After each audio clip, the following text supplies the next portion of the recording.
Hello, good evening. I'm Paul. This is Dave, and we're here for another exciting episode of Cask Talk. And we are doing the Dunkel today from, how do we say this? Weihensteppenhammer?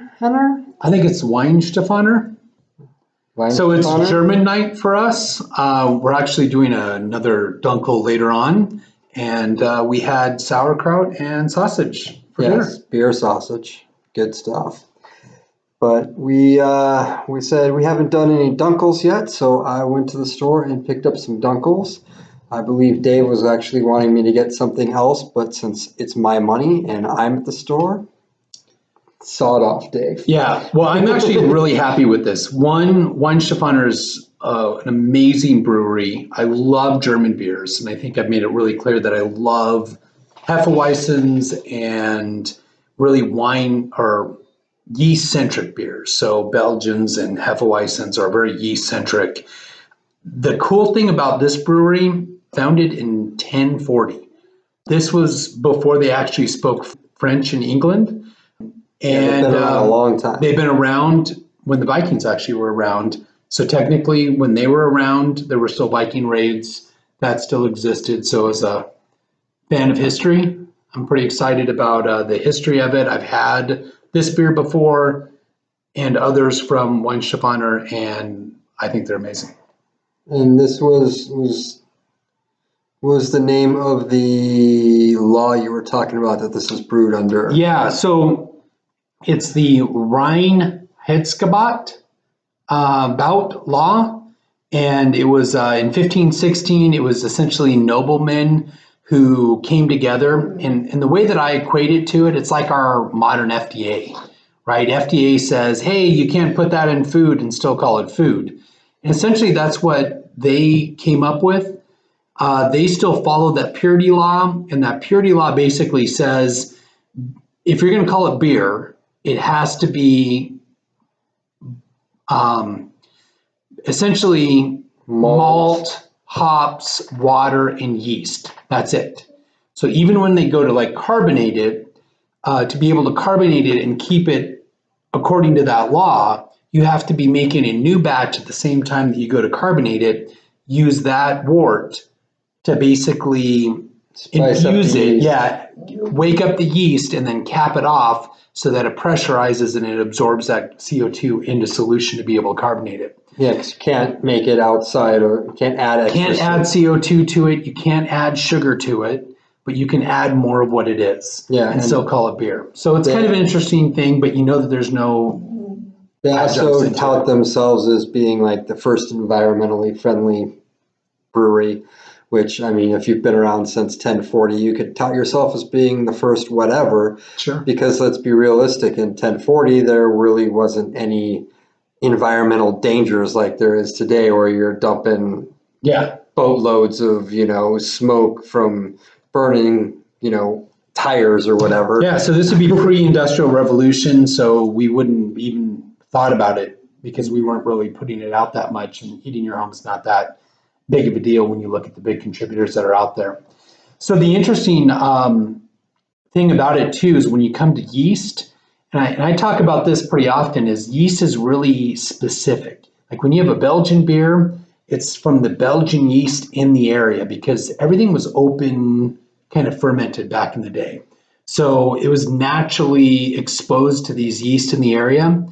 And when you go to make this beer, you actually use a Weinstefaner yeast, which would have been a yeast from this region that naturally live in the air and the plants and around that area, which you would use to actually brew this to give it some of its unique flavor profiles. Cool. Well, without too much more further ado, I do want to cover that this is a 5.3 ABV beer, and the bittering units on this one is 14. So if you're an IPA guy and you love that, this is going to be entirely absent out of this beer. Yeah. Not to say don't try it, because absolutely try it, because anything to broaden your palate might better your day. Yeah, so moderate alcohol, we know that it's going to be low on the bittering because it's a 14 IBU. The very aspect of it, I know it's going to be very yeasty, so I'm expecting clovey banana flavors. I also know that it is bottle conditioned, so there's yeast in the solution and it's also made with wheat malt. So essentially what you're going to end up with is some cloudiness to it. So there's a lot of things that you know right off the bat. We know that there's some caramel notes to it because it's a Dunkel, and that is how you get your color to it, is through caramelized malts. And wow, It has an excellent smell, by the way. Excellent head. Look at that head. Yeah. I'm going to go ahead and kick the slide on a little bit. So you can see a little bit of cloudiness to it. You can see the bubbles coming up in it. Not super cloudy. It settled out actually really well, but a tremendous head. So what I love about German beers is they're really focused in regards to the head and the mouthfeel of their beers. Yeah, no, this is a nice rich head, nice rich mouthfeel. It's got an excellent smell. The bananas are there. Yeah, you can smell the bananas right off the bat. Yeah, this is very yeast-centric for a beer. I almost smell it as yeast. I smell the banana, but it just has this nice yeasty smell to it. Real positively yeasty smell. You can smell some of the malts in it. It's very malty. Very, very pleasant flavor. I have had much worse beers. Wow, that's really good. The clove, there's a little clove there at the end too. I'm noticing the clove at the end and of the flavor. Yeah. Like right as you swallow, you'll touch a clove. Banana clovey flavor, it's really, really smooth. So not only is it not bitter, but it has this really smoothness to it. It could be from the water. I don't know if you're a home brewer or someone like that. What you know is the water profile makes a big deal. Yeah, that's one thing I like to do, is always try to match the water profile of what I was trying to brew to the region that it was brewed in, so that I could have the yeast and the same water that they brewed in that style in that area. The recipes that we were looking this up, the recipes I found, they talked actually a lot about doing trying to match the water on this one pretty closely. So so many really good flavors in there. This one is very much high on the list.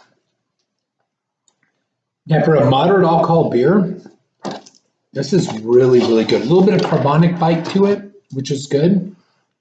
You're looking for that carbonation, but it's not like overly carbonated.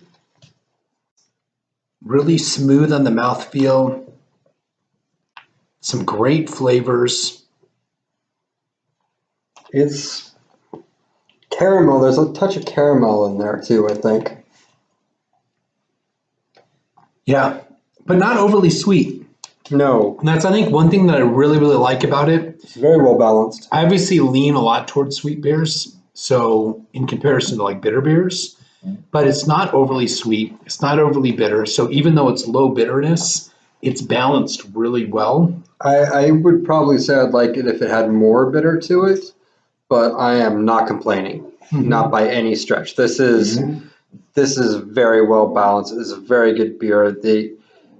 Whoever did this has ironed out the details. Well, they've been doing it for, what is that, about 1,000 years? Well, you know. Pretty close. You'd think they'd get something sorted out, right? Hey, 2040, we should go to Germany and celebrate their 1,000-year anniversary. Because we'll be alive. Well, hopefully. Well, I will hopefully. be. Maybe they won't let me because I'm not inoculated.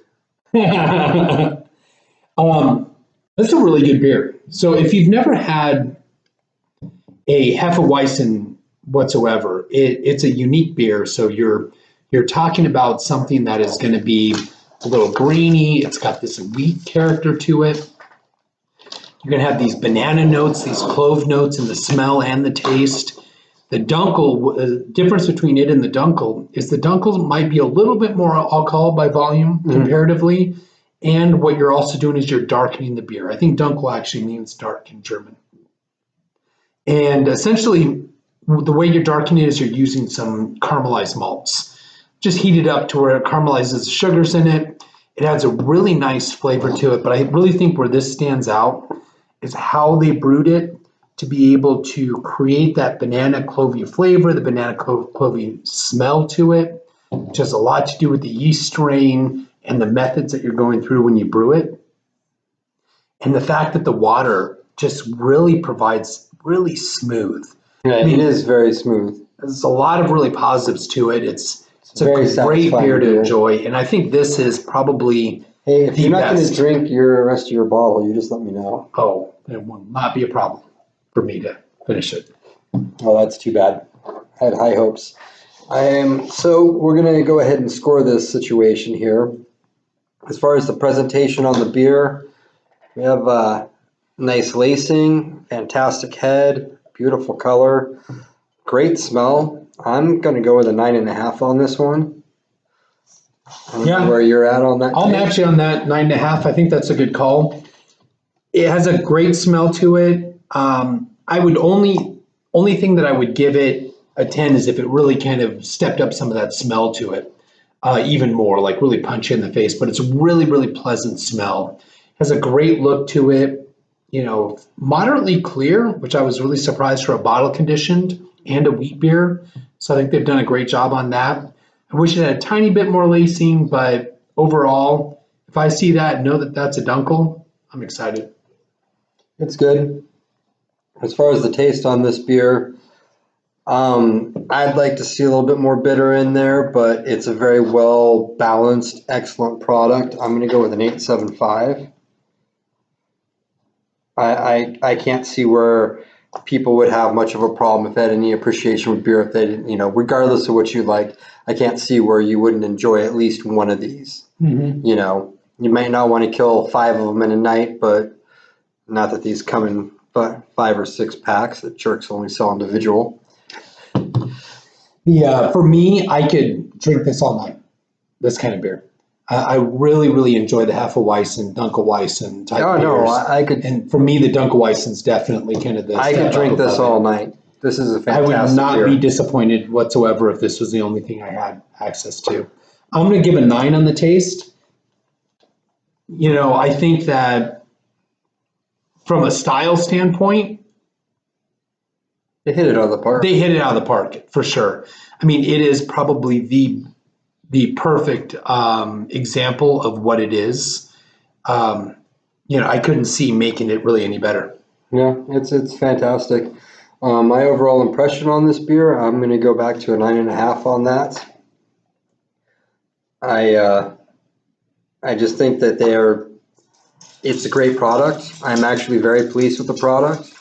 I don't remember what I paid for these, but it's not one of those beers that I've had where I'm like, I paid over too much for this. I think this was $4, if I remember correctly. I think one of these bottles was $4. So it's not the cheapest beer, but once again, you compare it to a pint of beer at the bar. You're talking $5-6 for a Stella. Yeah, that's the one thing I like also about this style is it's typically not as expensive. When we look at some of these Belgian beers, you pay a lot more. Yeah, like you could pay $20 for a bottle like this of some really kind of nice Belgian beers. Triple Caramel Light that you had. Yeah, that are really, really kind of cool beers. But these are like the best bargain, in my opinion, when it comes to flavor profile, something you may not have regularly, really opens up the palate, gives you a lot of experience out of it. I mean, I'm going to match on the overall impression about 9.5. Personal preference, I'm going to put it up there too because this is one of my more favorite beers. I'm going to put it at 9.5 as well. Yeah. So it's not like the favorite. I mean, there's some Belgian beers that I kind of edge up above it, but by far, if I have a choice of a lot of different beers, this is going to be one of them I'm going to choose. I'm going to put this one at a 9 for my personal preference. It's pretty good. Pretty good for an IPA guy too. Yeah. No, well, I might be an IPA guy, but that doesn't mean I don't like other things, Mm-hmm. Just because I like, a nice juicy prime rib doesn't mean I'm not going to go out for a porterhouse or lamb shanks. Yeah. That's valid. It's to me, this is a great beer. It's a great flavor. It's something I could enjoy. It's not too strong. A couple of the other beers I really like, they're 8% or 8.5% alcohol. And to be honest, I'm old enough now that I count my drinks. And if I'm drinking something that's got a much higher alcohol content, I've got to be super mindful of that. Just like if I have a shot of anything in the night, I've got to be super mindful to include that in my count because I forget. But as far as this product is concerned, I think this product is fantastic. Yeah, so this is flagship type beer of this style, in my opinion. And if you've never had a Hefeweizen before, this would be a great option, I think, to introduce you to what that style is and get a chance to try some Hefeweizens or some of the Weizenbachs that we had previously. It's a great style profile. It's a very smooth beer. It's one of those that you could seem to drink all night because they're not bitter. It's not really kind of punching you quite a bit, but it's giving you a great experience. And I think it's just an amazing beer. Definitely one that I encourage anyone to give a try if they've never had one before. It's a great example of the huge variety of what beer can provide you. Yeah, I'm very satisfied with the product myself. So, and I don't know that I've given anything this high of marks yet since we started doing this scoring. So, yeah, I mean, I think that might even outbeat a few of those IPAs we did. Hey, I know that Dogfish Head is fantastic. Yeah. All right. He's like, well, anyways. Guys, yeah, thank you for checking in on us. Highly encourage you to go out, check out Weinstefaner, Hefeweisenbier, Dunkel. Give it a try. Let us know what you think about it. If you've had it before, if it's one of your favorite, let us know as well. And make some suggestions on what you may want us to go ahead and review next. Thank you guys for checking in. Like, subscribe, share our channel with your friends. Be a good friend to us. Be a good friend to us. We'll be a good friend to you. Cheers.